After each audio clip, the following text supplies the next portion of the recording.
Здравейте всички, надявам се да сте добре. В това видео искам да поговорим за Георги Господинов, да погледнем две негови книги и да разкажем за това, защо те служават вашето внимание и интерес. Причината да искам да направя това видео е, че докато бях в Англия, се разхождах в Waterstones, което е най-голямата верига книжарници в държавата. И на една маса видях копие от Градинарите и смъртта на Господинов. И ми стана много приятно, защото тази книга не беше забутана някъде по ъглите или беше сложена в секция източноевропейска литература за тъжни хора. Беше там, насред други книги и усетих, че вече и ние имаме свое място на масите в Waterstones, което е страхотно. И като се замисля, че някой англичанин, който няма никаква идея в България къде и на кой континент е, може да си купи тази книга и да я прочете, става ми готино хора, надявам се и на вас. Това е повод за национална гордост. И още повече, че Господинов реално има какво да кажем и дори тук в България ние много се го обичаме. На всеки панаир на книгата, когато той е там и дава автографи, виждам, че най-големите опашки се събират за него. И там са хора, които не искат просто да се направят селфи с него, а реално искат да говорят с него, да разкажат своите истории и да му благодарят за това, което той ме дал. Дори аз, когато се срещах с него веднъж, беше супер милия човек и да, много му се кефя като човек и мога само да се радвам, че той успява и продължава да ни радва със своето творчество. Но, нека да видим двете книги, които съм подготвил днес. Първата от тях е малко по-различна, защото тя не е една от по-известните му, тя е Фукнатините на канона. Тази книга винаги ми е правила впечатление, но никога не съм знал какво да очаквам от нея. Това, което пише отзад, не ни помага особено. И все пак реших да си я взема и я прочетох. И вече мога да ви кажа какво открих вътре. Това е книга с есета и литературни анализи. И ако това звучи скучно, спокойно, само до някъде. Книгата е разделена на две части. Първата част е малко по-литературна и тя включва анализи на стихотворения на Ботев, Яворов, говори за Георги Марков, за литературен вестник и за други части от нашата литература. Фокусът на книгата е да погледне произведения и явления в нашата литература, които не са съвсем мейнстрим, които не са точно в центъра на нашия канон, а в нещата, които са една идея извън тези рамки и извън популярното.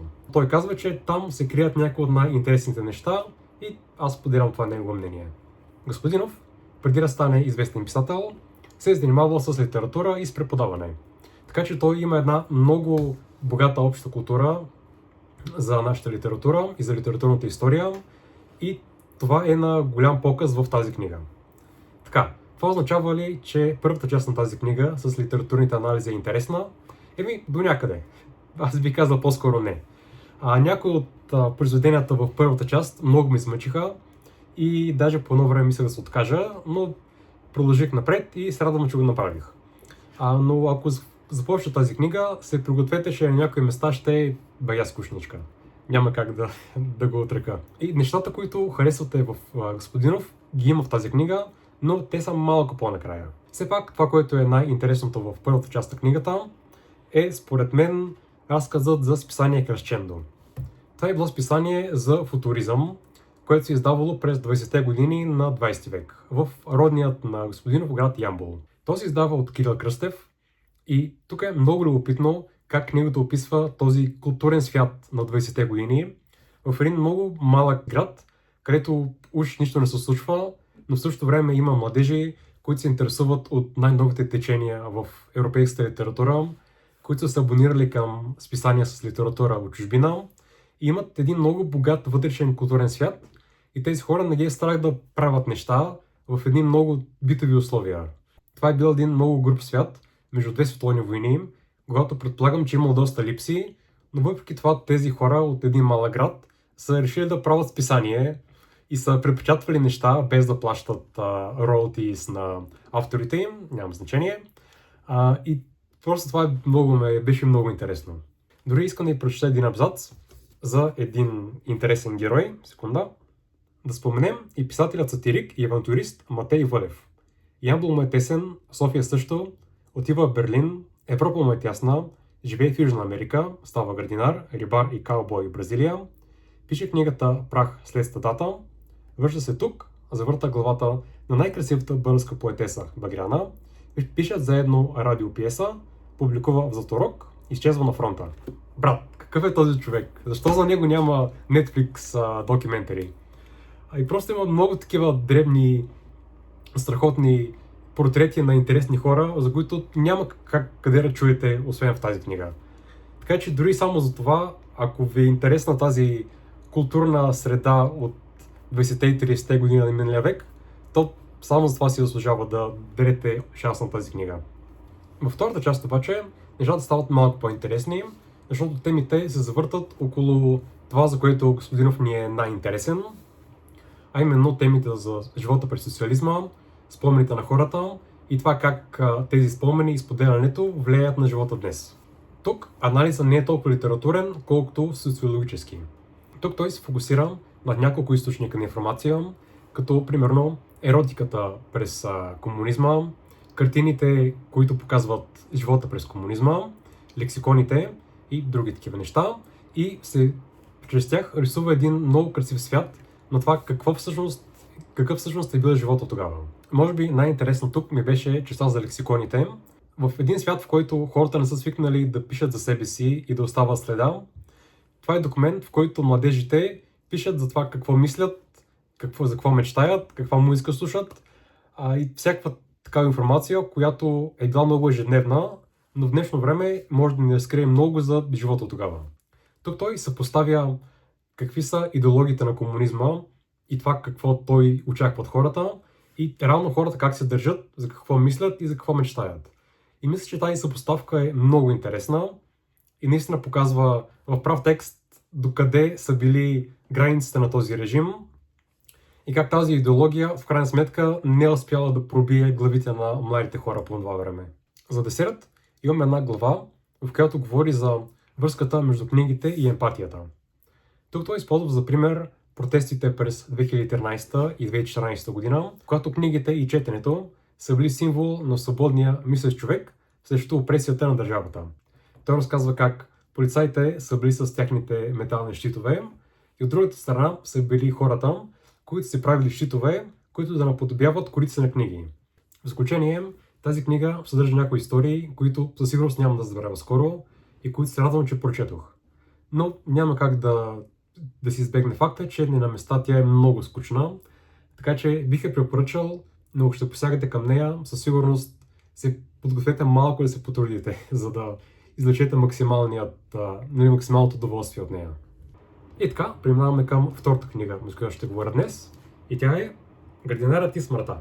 Тази книга, когато научих кога ще излизам, си записах датата в дневника и на този ден излязох в обедната почивка и си я взех от книжарницата. Не знам кога за последен път ми се случвало да искам да взема някоя книга още в първия ден, в който тя е налична, но това много ме зарадва. И вие също помислете кога за последен път, дори ако става въпрос за сериал или видеоигра, да има нещо, което толкова много да искате да се докопате до него, че в първия ден да отидете да си го вземете. Така че това просто доказва Господинов каква сила има в нашата литературна среда. И тази книга според мен абсолютно оправдава това доверие в него. Ако прочетете какво беше отзад, няма да ви стане ясно за какво става въпрос. Ако искате да знаете за този роман, предната корица ви казва всичко. Да започнем зад напред с думата смъртта. Това е книга за смъртта. Но не е онази смърт, която е героична, за която пише в дебелите романи и за която остава в историята. Това е книга за ежедневната смърт, която е събитие само в живота на хората, които са най-близки до умиращия. Книга за пътят към смъртта, за това как тя е едно ужасно събитие в живота на близките на умиращия, за това как всеки от тях се опитва да помогне с нещо, но те знаят, че техните усилия няма да имат резултат накрая.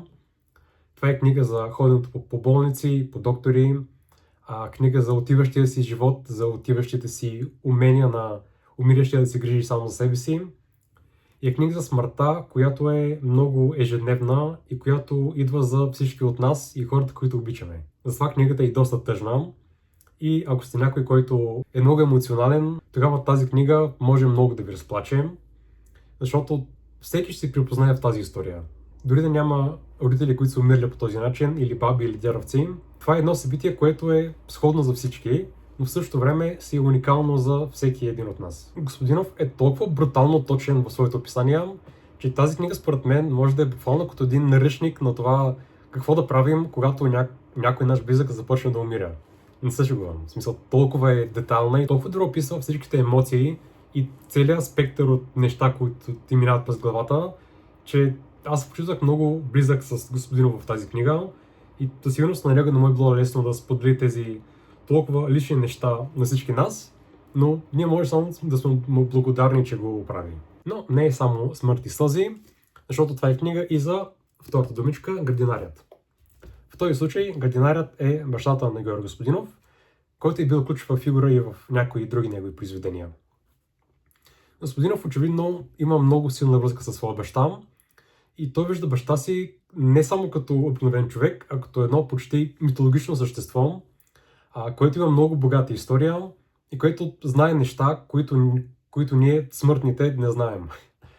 Примерно, това, което много ми допадна, е, че той показва баща си като един мост все едно между днешния свят и миналото.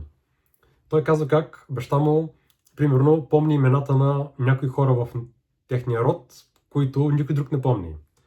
И едно място той дори казва, че когато си отива баща му, не си отива само той, а си отиват и много други неща, които само той помни. Бащата на Господинов също така много обича своята градина и докато за него тя е много практическо нещо, за Господинов тя е много символно.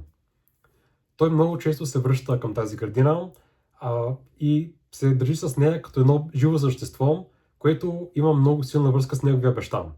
Всяко едно лаленце, лук, арпаджик, всяка една овошка, която баща му заседи там, тя има някаква стойност за него и там стои въпросът, сега вече, когато баща му го няма, какво ще стане с тази градина, как ще съобщи на розите, на всички растения, че техния градинар вече ги няма. Книгата разглежда и историята на този човек и е едва ли не като една мини автобиография на него и на Господинов, защото там научаваме за почти целия му живот, как е преминал, от това как е бил дете и е трябвало да става в 30 сутринта, за да кара коруцата в разселеното село, преди да се върне и да отиде на училище. Научаваме за това какви магари е правил като студент и в казармата. И научаваме за това как той с своето семейство се е местил от малка квартира към друга малка квартира, за да могат да оцелеят и да продължават напред. Научаваме и за това той колко много се гордее с сина си и как всеки път, когато синът му получава награда или отива да пътува някъде или нещо важно му ще случва, винаги баща му е първият, който ще му се обади, ще му каже браво, ще му пожелае лек път и така нататък. Първият, който ще му се обади и ще му пожелае лек път. Това показва една много силна връзка между баща и син, която е хем много нормална, хем много специална. И надявам се всеки един от вас до някъде да се припознава в тази връзка между двамата. И на последно място, третата дума е Георги Господинов. Защо? Защото ако сте го чели, знаете какво да очаквате. Това е книга, която е написана една идея, разпокъсвано и фрагментирано. Разказва страшно много спомени, както на баща му, така и на самия Господинов. Ние получаваме един много личен поглед над неговия живот и какво се случва с него. Което отново за мен е доста смело, но той го пречупва през неговата си призма и според мен създава един много красив наратив. И въпреки, че книгата е доста тъжна, Господинов вкарва един много тънък черен хумор в нея и никога не става прекалено депресираща или тъжна. Примерно, имаме неща като: докато има работа по градината, прибиваваш в защитена зона, ползваш някакво сезонно безсмъртие. Толкова има завършене сега, как да умре човек.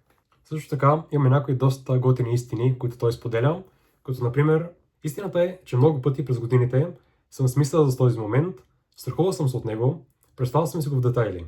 Това е един от тези първи детски страхове, първият ми кошмар, заради който започвам да пиша, онзи сън с кладенеца и цялото ми семейство на дъното.